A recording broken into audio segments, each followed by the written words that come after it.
All right, everyone, we got this nationwide injunction against the ATF for the pistol brace ban. Okay, so prior to that, you had to be a member of FPC or GOA in order to have an injunction against the ATF. This now covers everyone. Okay, now the first thing I'm gonna put out there is don't take my word for it. Don't take the word of anybody else. Don't even take the word of a lawyer on the internet, right? Because it has to be a lawyer that you pay in order for you to be able to say, you got to be able to say that my lawyer, which I pay and works for me, gave me this advice. Okay. And it can be really simple. You can have them, you can ask them that question in an email and they can send you back the reply in an email. You can print it out and now you have that extra layer of coverage. And it doesn't have to be expensive. It's $11 a month. The one I use is US Lawshield. Okay, and the reason why I use them, it's cheap, especially for something like this, very basic, right? $10.95 monthly, and then with this promo code, okay, depending on your state, you get some freebie. It can either be 1 extra month, 2 extra months, or they take $20 off. So the promo code is Pocono Shooting. You have to sign up through the website uslawshield.com. Okay, so you definitely want to get this in writing from a lawyer that you pay something to, right? There has to be a payment so that you can say that, hey, this lawyer works for me, and they gave me legal advice. Okay, so now that aside, okay, let's talk about what this injunction means for us. Okay, well, here's the thing, man. First of all, you guys, you can see I don't have a braced pistol out here, right? Even though I've already been covered through the FPC injunction, you haven't seen me doing any videos with pistol braces, and I'm not here on the internet now showing you guys a braced pistol either, right?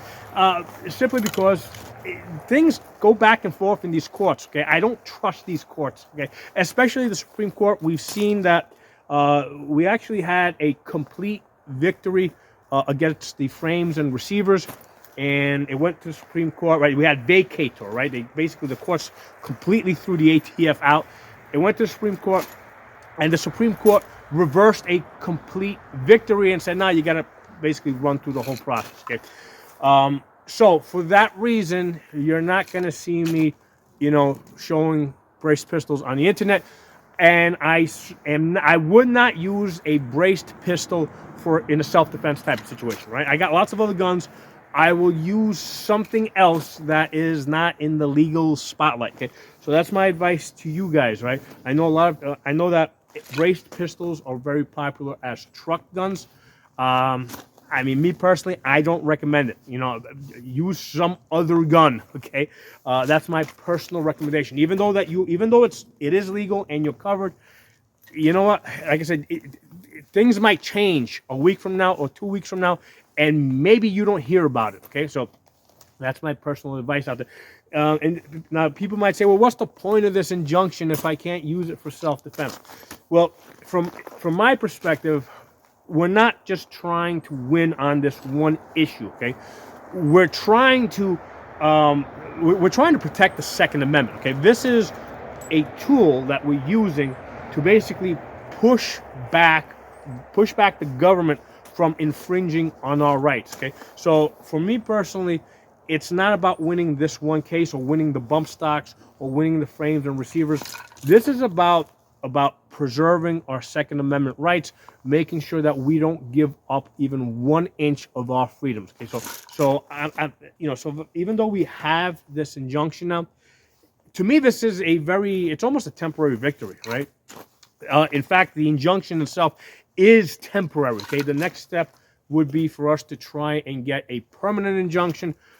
There's a whole bunch of steps that are going to come up here, and again, another reason why I tell you guys, have yourself a prepaid lawyer, because this stuff is going back and forth through the courts. It took the bump stocks case 5 years to get to the Supreme Court, right? It's coming up now. Okay, it'll probably take this pistol brace thing 5 years before it is resolved. Okay, so as things change, you want to have a lawyer that you can talk to, and again, for me, it's almost satisfactory if I get from this lawyer over here an email that says that I'm covered by injunction, you know something? To some extent, it's like, well, if things change later on and I don't happen to hear about it, hey, the last thing a lawyer told me is that I was covered. Okay, so again, that's why you wanna,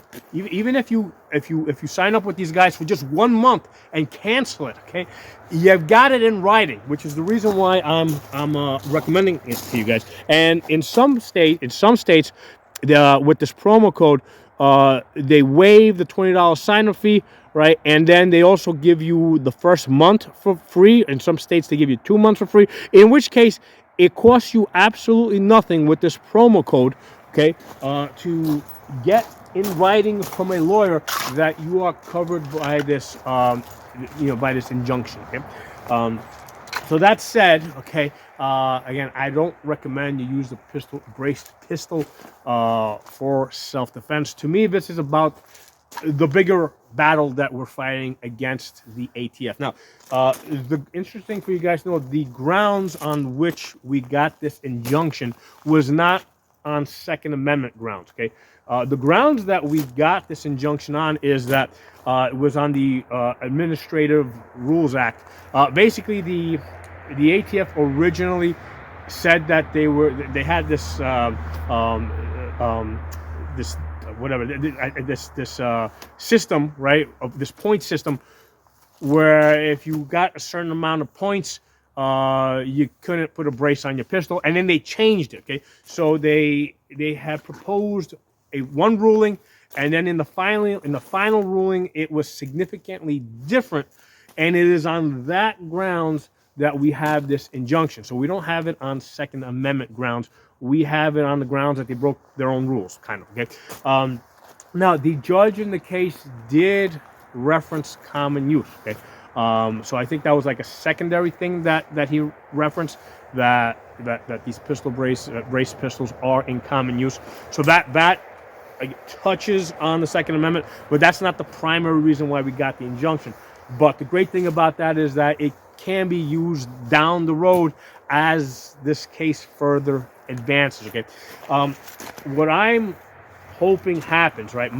The way I envision this long term, right? This is like 5-10 years down the road.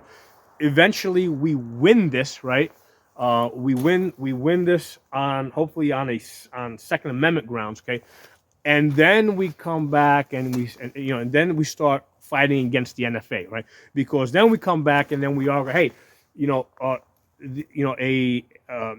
a short barrel rifle, okay, is very similar to a braced pistol, and since the braced pistols are legal, the short barrel rifles are also covered by the Second Amendment. Okay, so that's the primary reason why I want a victory with this pistol brace ban, because that opens up the road to attacking the NFA itself. Okay, so again, looking at the bigger picture here, so that's why I tell you guys, even though we have the injunction, I don't rush out and and necessarily make this your primary self-defense gun, right? A braced pistol.